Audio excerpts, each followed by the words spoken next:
Bienvenue dans les Logions du Bon Larron, l'émission où nous cherchons ensemble la lumière jusque sur la croix. Il y a des prières qui consolent, il y a des prières qui dépouillent. Le chapelet de l'abandon, dans la forme la plus nue, appartient à la seconde catégorie.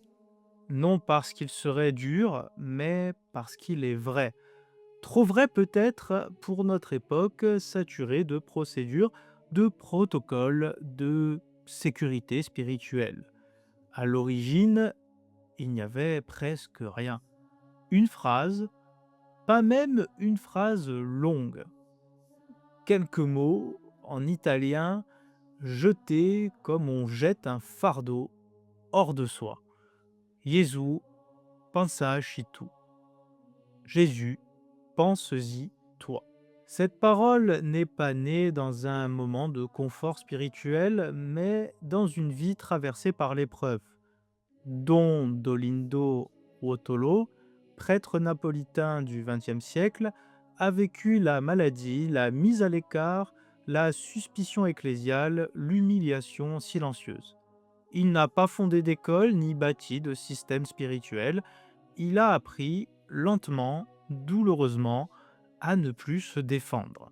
Cette prière est le fruit d'une obéissance acharnée, non d'une intuition douce et tranquille. Elle est née là où l'homme cesse d'expliquer sa vie à Dieu et accepte de la lui laisser.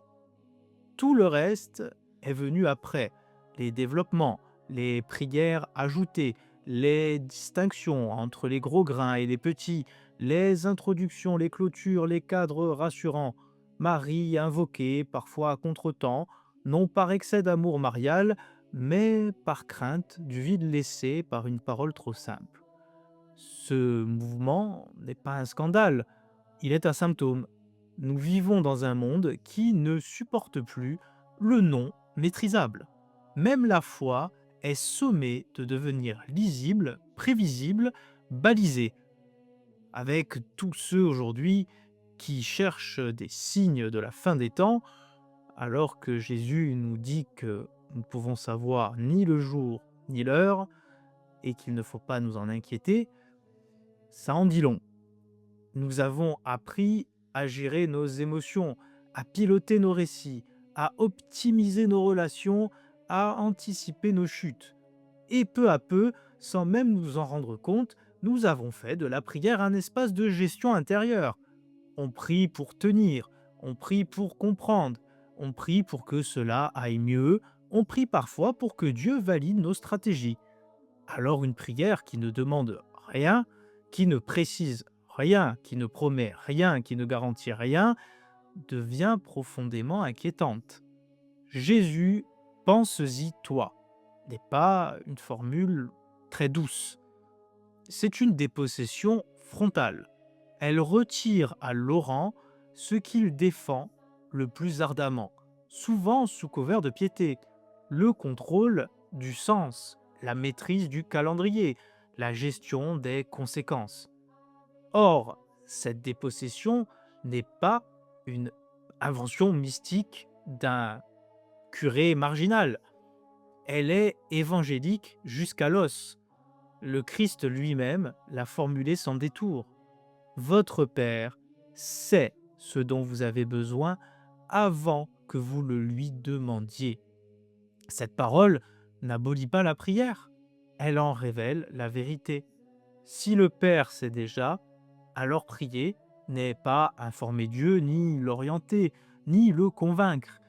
Prier devient consentir à ne plus se substituer à lui. Ce n'est pas un hasard si cette prière a été accusée, parfois à demi-mot, de passivité, voire de quiétisme, car nous confondons volontiers l'abandon avec la démission. Mais l'Évangile ne confond jamais les deux. Le quiétisme dit «je ne fais plus rien». L'abandon chrétien, chez Tondolindo par exemple, dit «je fais ce qui m'est donné à faire et je cesse de m'approprier ce qui ne m'appartient pas». Dondolindo ne prêchait pas l'inaction, il prêchait la fin de l'illusion. l'illusion que tout repose sur notre lucidité, l'illusion que tout dépend de notre anticipation, l'illusion que Dieu attend de nous une performance spirituelle ou intellectuelle dans la formulation de nos besoins, au cas où lui-même ne pourrait pas trouver le moyen de nous donner ce qui est bon pour nous si nous formulions mal notre demande. Dire Jésus pense-y toi, ce n'est pas fuir la croix, c'est y consentir sans la coloniser par nos calculs. Le Christ va plus loin encore. Lorsqu'il désarme l'angoisse elle-même, ne vous inquiétez donc pas du lendemain, le lendemain s'inquiétera de lui-même, à chaque jour suffit sa peine. Ce n'est pas un appel à l'irresponsabilité, c'est une parole de désencombrement. Elle interdit à l'âme de vivre dans un futur qu'elle ne maîtrise pas et en fait qu'elle n'habitera peut-être jamais. Tu es fou. Ce soir, ta vie te sera redemandée. Là encore, l'Évangile et les paraboles du Christ nous alertent sur cette réalité. Il est frappant de voir à quel point nous avons ressenti le besoin de complexifier ce chapelet, comme si une prière trop simple risquait de ne pas être valable, comme si l'absence de structure menaçait notre sérieux spirituel, comme si le silence entre deux grains devenait trop vaste pour être habité. Alors nous avons ajouté, nous avons encadré, nous avons commenté. Mais dans cette émission, nous cherchons pourtant autre chose. Revenir à l'os.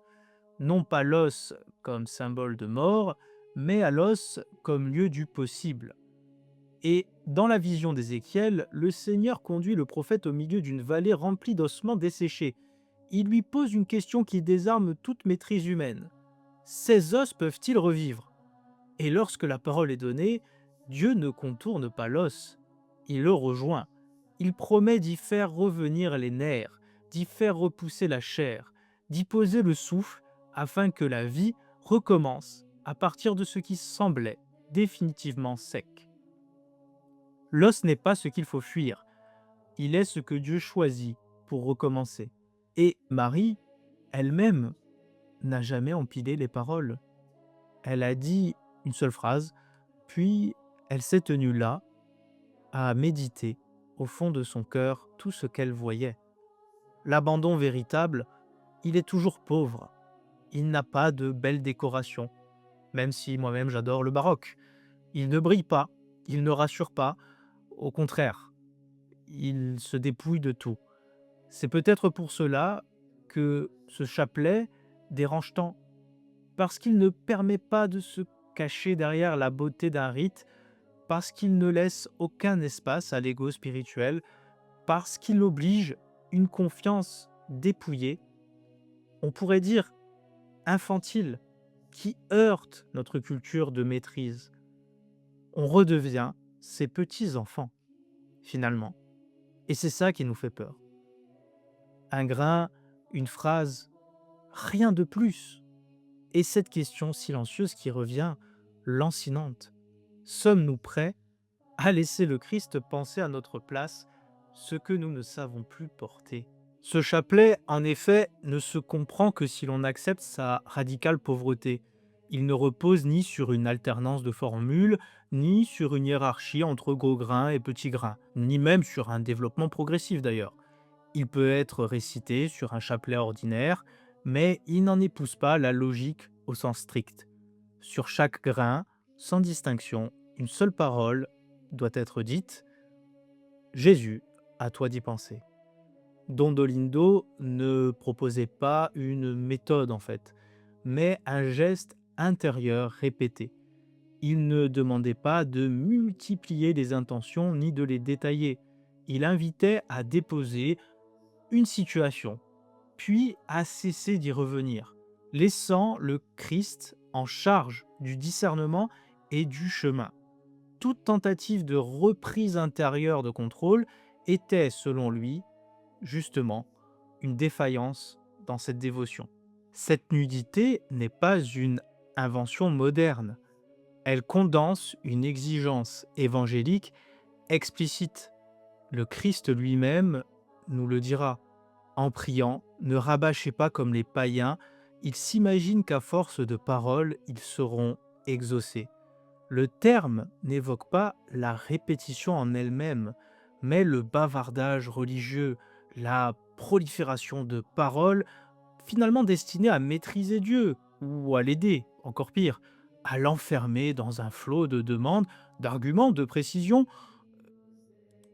Et à mon humble avis, ce que Jésus vise ici dans cette parole, ce n'est pas la prière insistante, car il dira de frapper et d'insister, mais plutôt la parole anxieuse qui remplace la véritable confiance en Dieu.